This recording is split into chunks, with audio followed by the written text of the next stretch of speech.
അപ്പം മഹാബലിപുരത്തോട്ട് നമ്മൾ എത്തിയിട്ടുണ്ട്. അപ്പോൾ മഹാബലിപുരത്ത് വരുമ്പോൾ നമുക്ക് ആദ്യമായിട്ട് കാണാൻ പറ്റുന്നത് സ്തൂപ ഓഫ് സ്കൾപ്ചർ, അതായത് ശില്പങ്ങളുടെ ഒരു സ്തൂപമാണ് കാണാൻ പറ്റുന്നത്. വളരെ മനോഹരമായ സ്തൂപങ്ങൾ, മുകളിൽ സിംഹം, ആന, മയിൽ, വീണ്ടും ആന. അപ്പോൾ ഈ കാഴ്ചയൊക്കെ കണ്ട് നമ്മൾ നേരെ മഹാബലിപുരത്തോട്ട് പോവുകയാണ്. ഹലോ, നമസ്കാരം. ജോപ്പൻ്റെ യാത്രയുടെ പുതിയ അധ്യായത്തിലേക്ക് ഏവർക്കും സ്വാഗതം.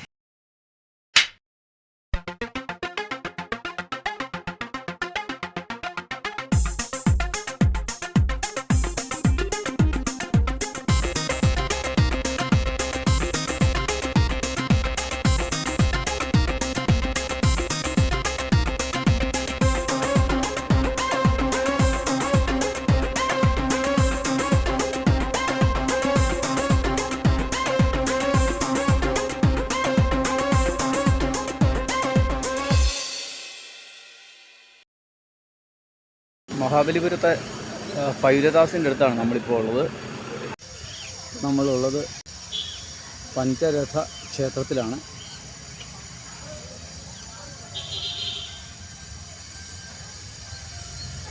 നാല് വലിയ കല്ലുകളിലായിട്ട് 5 ക്ഷേത്രങ്ങളാണ് ഇവിടെ നിർമ്മിച്ചിരിക്കുന്നത്.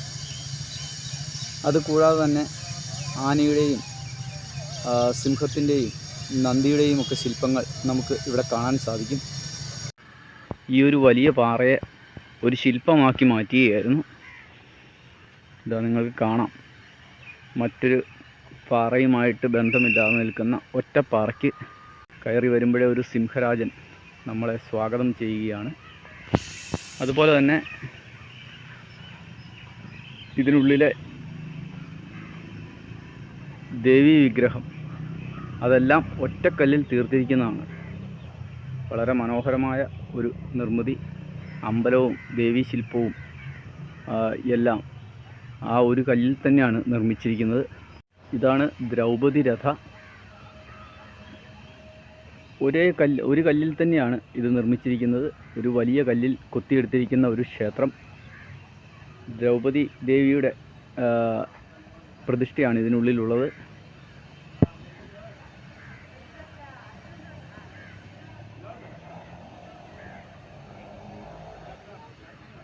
ഒരു ക്ഷേത്രം ഒറ്റക്കല്ലിൽ കൊത്തി തീർക്കുക എന്ന് പറഞ്ഞാൽ ഇന്നത്തെ കാലത്ത് ചിന്തിക്കാൻ പറ്റുന്നതല്ല. 6-ാം നൂറ്റാണ്ടിൽ നിർമ്മിച്ച ഈ ബൃഹത് നിർമ്മിതി വളരെ മനോഹരമാണ്. അടുത്തത് അർജുനരഥയാണ്. അത് കുറച്ചൊക്കെ കാലത്തിൻ്റെ ഇതുകൊണ്ട് മാഞ്ഞു പോയിട്ടുണ്ട്. അതുകൊണ്ട് തന്നെ അത് മെയിൻറ്റെയിൻ ചെയ്ത് നിർത്തിയിരിക്കുകയാണ്. കല്ലുകളൊക്കെ പൊട്ടി കൂടുതൽ കൊത്തുപണികളുള്ള ഒരു ക്ഷേത്രമാണിത്. കൊത്തുപണികളൊക്കെ ആ ഒറ്റക്കല്ലിലുള്ള കൊത്തുപണികളാണ്. അതുതന്നെയാണ് ഇതിനെ ശ്രേഷ്ഠമാക്കുന്നത്.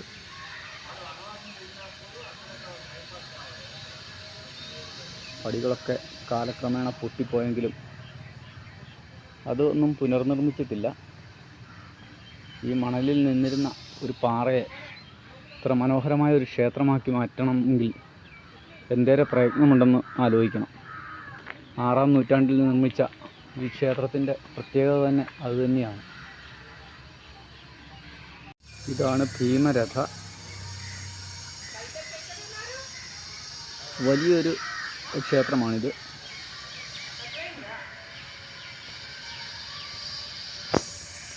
നിറയെ കൽത്തൂണുകളൊക്കെ ആയിട്ട് നിർമ്മിച്ചിരിക്കുന്ന ഒരു ക്ഷേത്രമാണിത്.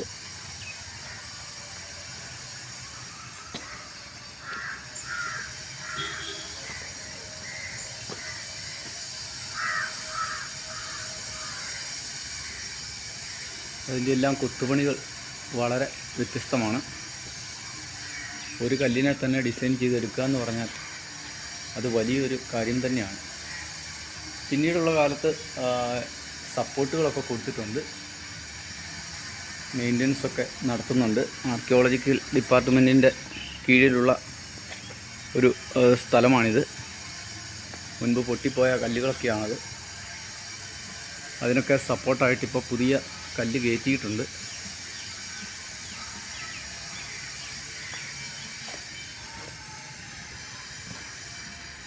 നിരവധി ആളുകളുടെ വളരെ കാലത്തെ പ്രയത്നഫലമായി നിർമ്മിച്ച ഒരു വിശിഷ്ട നിർമ്മിതിയാണിത്.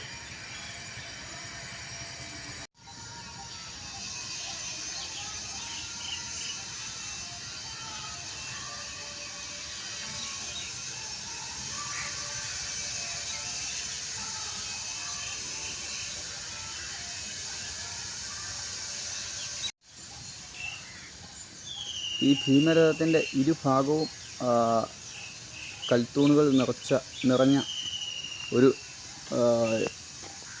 നിർമ്മാണമാണ് കാണുന്നത്.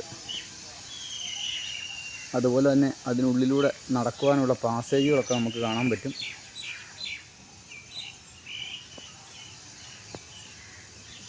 അതുപോലെ തന്നെയാണ് നമ്മൾ മുൻപ് കണ്ട 2 ക്ഷേത്രങ്ങളും.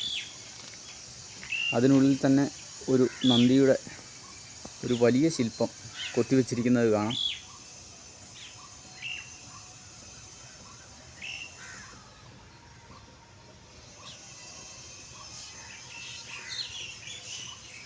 ഇതൊരു പ്രധാന നിർമ്മിതിയായ ധർമ്മരാജ രഥയാണിത്. ഏറ്റവും ഉയരമുള്ള ക്ഷേത്രം ഇതുതന്നെയാണ്.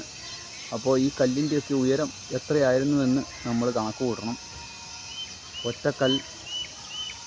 ഒറ്റക്കല്ലിൽ തീർത്തിരിക്കുന്ന ഒരു ശില്പമാണിത്. ശില്പമെന്നേ പറയാൻ പറ്റൂ. കാരണം അത് ഒരൊറ്റ കല്ലിലാണ് നിർമ്മിച്ചിരിക്കുന്നത്. ഒരു ക്ഷേത്രം തന്നെ. അതുതന്നെയാണ് അതിൻ്റെ പ്രത്യേകതയും.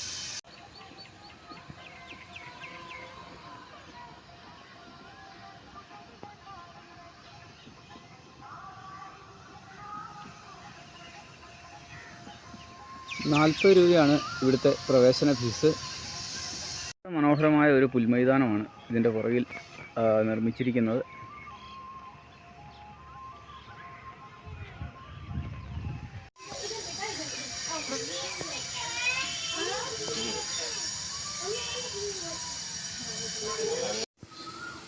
ഇവിടുത്തെ ശില്പികളുടെ ഒരു കൈവിരുതാണ് ഈ കാണുന്നത്. ഇവിടെ ധാരാളം ശില്പങ്ങൾ കൊത്തിവെച്ചിരിക്കുന്നത് നമുക്ക് കാണാൻ പറ്റും. എല്ലാം വിൽപ്പനയ്ക്കുള്ളതാണ്. ബോധിവൃക്ഷവും ബുദ്ധപ്രതിമയും ഗണപതിയുടെ വിഗ്രഹവുമൊക്കെയാണ് കൂടുതലും കൊത്തിവെച്ചിരിക്കുന്നത്. അതിൽ ഡിഫറൻ്റായ ഒരു സാധനം കാണിക്കാം. ഗണപതി ആപ്പിളിൻ്റെ ലാപ്ടോപ്പും വെച്ചുകൊണ്ടിരിക്കുന്നു. മത്സ്യം, കൂർമ്മം, വരാഹം തുടങ്ങിയ ശില്പങ്ങളൊക്കെ ഇവിടെ കൊത്തിവെച്ചിട്ടുണ്ട്. ഇതൊക്കെ ഇവിടെ വിൽപ്പനയ്ക്ക് വെച്ചിരിക്കുന്നതാണ്.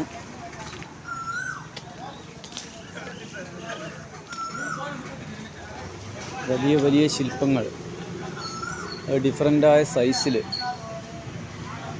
ലക്ഷങ്ങൾ വിലമതിക്കുന്ന ശില്പങ്ങൾ വരെയുണ്ട് ഇതിൽ. ഈ ബൃഹത് നിർമ്മിതിക്കിടയിലുള്ള ആ വലിയ ലൈറ്റ് ഹൗസാണിത്. ആ പാറയുടെ ഡിസൈനിൽ തന്നെ പാറക്കല്ലുകൾ കൊണ്ട് തന്നെയാണ് അത് നിർമ്മിച്ചിരിക്കുന്നത്. വൈകുന്നേരം 3 മണിക്ക് ശേഷമാണ് അതിൽ കയറാനുള്ള പെർമിഷൻ കിട്ടുക. ഇപ്പോൾ സമയം 8-8:30 ആയതേ ഉള്ളൂ. വിശാലമായ കടൽ നമുക്ക് പുറകിൽ കാണാൻ പറ്റും.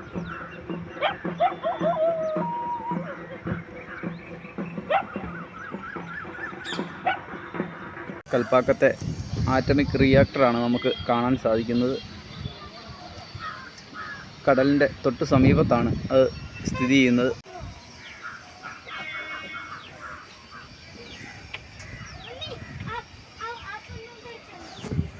ഇതും 6ാം സെഞ്ചുറിയിൽ നിർമ്മിച്ച മറ്റ് നിർമ്മിതിയാണ്.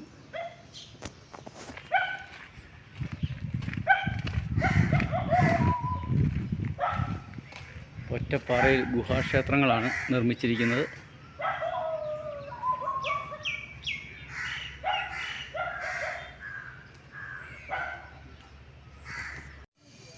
ഇവിടെ നിന്ന് നോക്കുമ്പോൾ 2 നിലകളിലായിട്ടാണ് ആ ക്ഷേത്രം നമുക്ക് കാണാൻ പറ്റുന്നത്.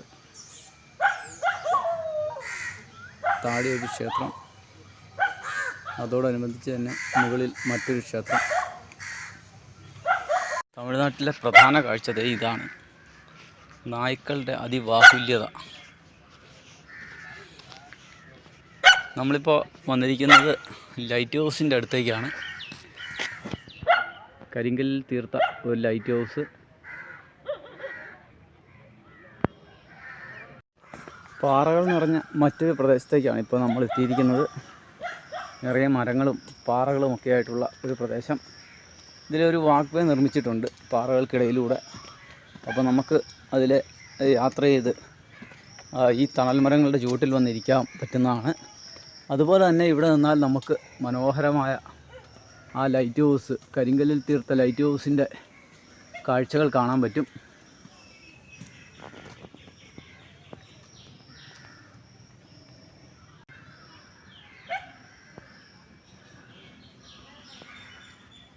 കാടിനുള്ളിലൂടെ അകത്തേക്ക് വന്നാൽ ഇവിടെ എന്തോ ഒരു കേവ് ടെമ്പിൾ ഉണ്ടെന്നാണ് പറയുന്നത്. ഇങ്ങോട്ടൊരു ആരോ മാർക്ക് കൊടുത്തിട്ടുണ്ടായിരുന്നു. അപ്പോൾ അതൊന്ന് കാണാമെന്നോർത്ത് വന്നതാണ്. കാടാണ് കേട്ടോ, പാമ്പുകളും പഴുതാരയും ഒക്കെയുള്ള കാടാണ്. അപ്പോൾ അതിൻ്റെ ഉള്ളിലേക്ക് ഞാൻ വന്നതാണ്. ഒറ്റയ്ക്കേ ഉള്ളൂ, വേറെ ആരുമില്ല. കാട് പിടിച്ച സ്ഥലം. മുമ്പിലൊരു നായിക നടക്കുന്നുണ്ട്.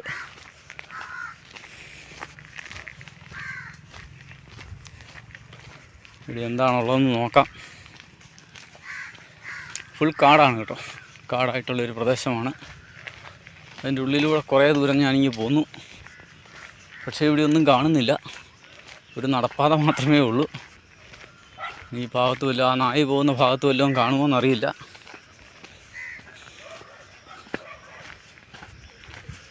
ഇവിടെ എന്തോ ടിൻ റോക്ക് കേബിൾ ഉണ്ടെന്ന്, റോക്ക് ടെമ്പിൾ ഉണ്ടെന്നാണ് എഴുതി വച്ചിരിക്കുന്നത്. എന്താണെന്ന് നോക്കട്ടെ. ഇതിൽ താഴോട്ടൊക്കെ വഴികൾ കാണുന്നുണ്ട് കേട്ടോ. നമ്മളെ പറ്റിച്ചെന്ന് തോന്നുന്നു. ഇത് കണ്ടോ, പണ്ട് കാലത്ത് കല്ല് പൊട്ടിച്ചെടുത്തിരിക്കുന്നത്.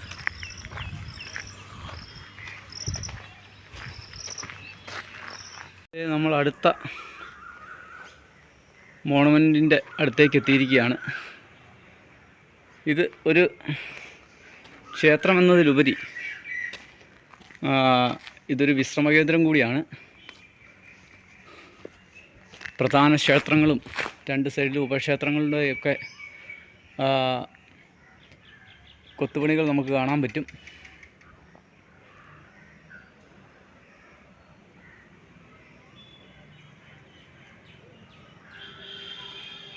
ഇവിടെയെല്ലാം പ്രധാന ക്ഷേത്രത്തിലെ പ്രതിഷ്ഠകൾ കൊത്തിയിരിക്കുന്നത് ചെറിയ ഒരു നിഴൽ പോലെയാണ്. അതോ ഇനി അത് പിന്നീട് കൊത്തി മാറ്റിയതാണോ എന്നും അറിയില്ല.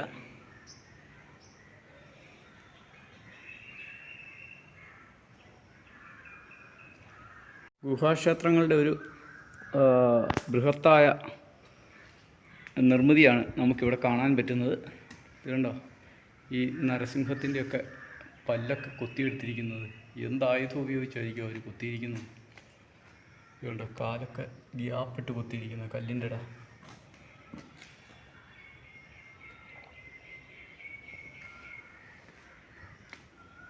നരസിംഹങ്ങൾ പേറുന്ന തൂണുകളിലാണ് ഈ ക്ഷേത്രം നിൽക്കുന്നത്. ഇവിടെ കണ്ട മിക്ക ക്ഷേത്രങ്ങളും അങ്ങനെ തന്നെയാണ് കാണുന്നത്. മഹാബലിപുരത്തെ ഗുഹാക്ഷേത്രങ്ങളുടെ ഒരു പ്രധാന ഏരിയയാണിത്. ഇവിടെ വലിയ പോണ്ടിൻ്റെ ഉള്ളിലൊക്കെ ശില്പങ്ങളുടെ വൈവിധ്യം നമുക്ക് കാണാൻ പറ്റും. വലിയ കൊമ്പനാനകളെയൊക്കെ നിർമ്മിച്ചിരിക്കുന്നത് വളരെ മനോഹരമായ രീതിയിൽ നമുക്ക് കാണാൻ പറ്റും. ഈ ഒരു പാറയിൽ തന്നെയാണ് ഇതെല്ലാം കൊത്തി ഉണ്ടാക്കിയിരിക്കുന്നത് എന്നുള്ളതാണ് അതിൻ്റെ ഏറ്റവും വലിയ പ്രത്യേകത. കൃഷ്ണൻ്റെ വെണ്ണക്കല്ല് കാണാൻ വേണ്ടി വന്നതാണ്. ഇതാണ് കൃഷ്ണാസ് ബട്ടർ സ്റ്റോൺ. അപ്പോൾ ഇത് ഇവിടുന്ന് നോക്കുമ്പോൾ കറക്റ്റ് ഷേപ്പിലുള്ള ഒരു പാറയാണ്. ഒരു പാറക്കല്ല് ഒരു വലിയ പാറയുടെ മുകളിൽ ബാലൻസ് ചെയ്ത് നിൽക്കുന്നു. പക്ഷേ ഈ പാറയെ അവർ ബാലൻസ് ചെയ്യാൻ വേണ്ടി ഇതിൻ്റെ പുറകുവശം ഷേപ്പിൽ കട്ട് ചെയ്ത് നിർത്തിയിരിക്കുകയാണ്. കാരണം ഫ്രണ്ടിൽ നിന്ന് നോക്കുമ്പോൾ ഒരു പാറ ചെരിഞ്ഞ് നിൽക്കുന്ന പോലെ തന്നെ തോന്നും. പക്ഷേ അതിനെ ബാലൻസ് ചെയ്യിക്കാൻ വേണ്ടി പുറകിൽ നിന്ന് കട്ട് ചെയ്തിട്ടുണ്ട്. അത് പെട്ടെന്ന് ആർക്കും മനസ്സിലാകാത്ത രീതിയിലാണ് അത് നിർമ്മിച്ച് വെച്ചിരിക്കുന്നത്. പക്ഷേ അതിൻ്റെ ബാക്ക് സൈഡിൽ പോയാൽ നമുക്ക് മനസ്സിലാവും പാറ വെട്ടി നിർത്തിയിരിക്കുന്നത് കാണാൻ പറ്റുക. പക്ഷേ നമ്മൾ ആ കോട്ടയിൽ പോയപ്പോൾ കണ്ട കാഴ്ച ഇതുപോലെ ആയിരുന്നില്ല. അത് ഒരൊറ്റ കല്ല് എടുത്തു വെച്ച പോലെ ബാലൻസ് ചെയ്ത് നിൽക്കുന്നതാണ് കണ്ടത്. ഇതാണ് ആ ഗുഹ. ഒരു പാറ മറ്റൊരു പാറയിലേക്ക് ചാരി നിൽക്കുന്നു. അതിലും ഓരോ കൊത്തുപണികളൊക്കെ ചെയ്തിട്ടുണ്ട്. പക്ഷേ ഇതൊക്കെ പിൽക്കാലത്ത് ചെയ്താണെന്ന് ഉപേക്ഷിച്ചു. പാറയുടെ ബേസ് നടുവിൽ വീണ് കിടക്കുന്നതാണ്. അത് അതിൽ നിന്ന് പൊട്ടി വീണതാണ്. ഈ പാറയിൽ നിന്ന് പൊട്ടി വീണ ഒരു പീസാണ്.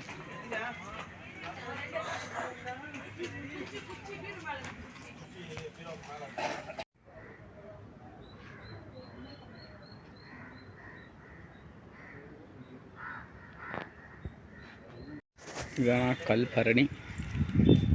വെള്ളം ശേഖരിക്കാൻ വേണ്ടി നിർമ്മിച്ച ഒരു കരിങ്കല്ലിൽ തീർത്ത ഒരു വാട്ടർ ടാങ്ക്. നമ്മൾ കർണാടകയിലെ ചിത്രദുർഗ കോട്ടയിൽ ഇതുപോലത്തെ കൽഭരണികൾ കണ്ടിരുന്നു.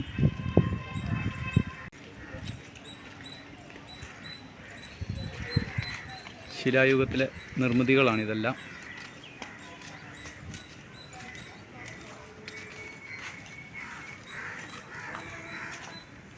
ഇതാണ് ആനയും കുരങ്ങും മയിലുമൊക്കെ ഉണ്ടെന്ന് പറയുന്ന ഒരു ശില്പം. പക്ഷേ ഇതൊക്കെ പിൽക്കാലത്ത് കുത്തിയുണ്ടാക്കിയതാണോ എന്നുള്ള ഒരു സംശയമുണ്ട്. കാരണം അത്രയ്ക്ക് ഫിനിഷിംഗ് ആണ്. പണ്ടത്തെ ആ ശില്പങ്ങൾക്ക് ഫിനിഷിങ് കുറവാണ്. ഈ ശില്പത്തിന് നല്ല ഫിനിഷിംഗ് ഉണ്ട്. അതുകൊണ്ട് ഇത് പിൽക്കാലത്ത് ഉണ്ടാക്കിയതാണോ എന്നൊരു സംശയമുണ്ട്.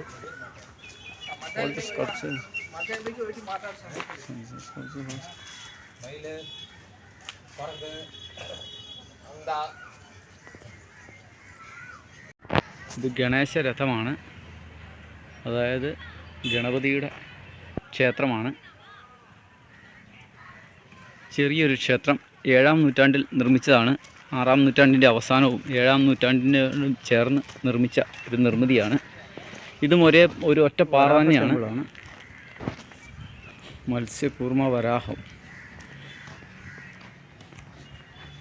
രാമ രാമ രാമ കൃഷ്ണ കൽക്കി, അങ്ങനെ ദശാവതാരങ്ങളിൽപ്പെട്ട വരാഹ ടെമ്പിളാണിത്.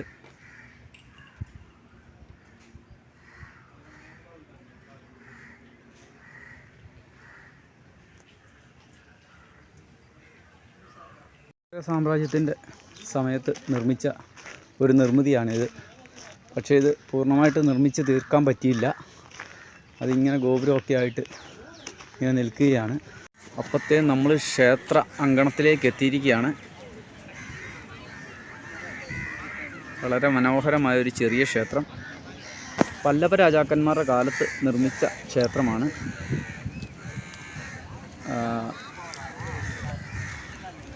6-ാം നൂറ്റാണ്ടിലെ നിർമ്മിതിയാണിത്.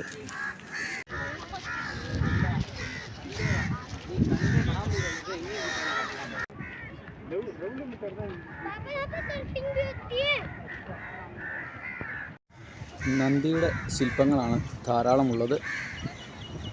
നമ്മൾ പല ക്ഷേത്രങ്ങളിലും കണ്ട പോലെ തന്നെ നന്ദി വിഗ്രഹങ്ങളാണ് കൂടുതലും എല്ലായിടത്തും പ്രതിഷ്ഠിച്ചിരിക്കുന്നത്. നല്ല വർഷകാലത്ത് കടൽ കയറുന്ന സ്ഥലമാണിത്.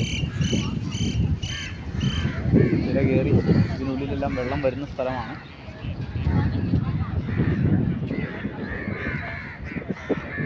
ഇതിവിടുത്തെ ക്ഷേത്രക്കുളത്തിൻ്റെ മാതൃകയിൽ നിർമ്മിച്ചിരിക്കുന്നതാണ്.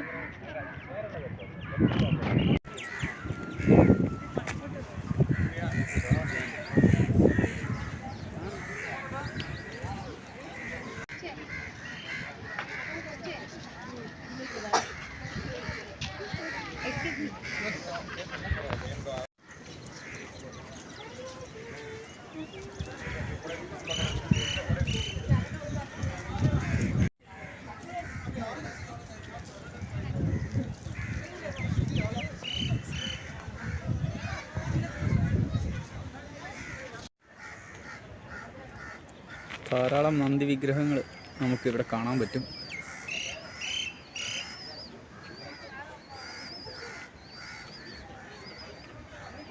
തഞ്ചാവൂർ ക്ഷേത്രത്തിലും നമ്മളിതുപോലെയാണ് ധാരാളം നന്ദി വിഗ്രഹങ്ങൾ കണ്ടിരുന്നു.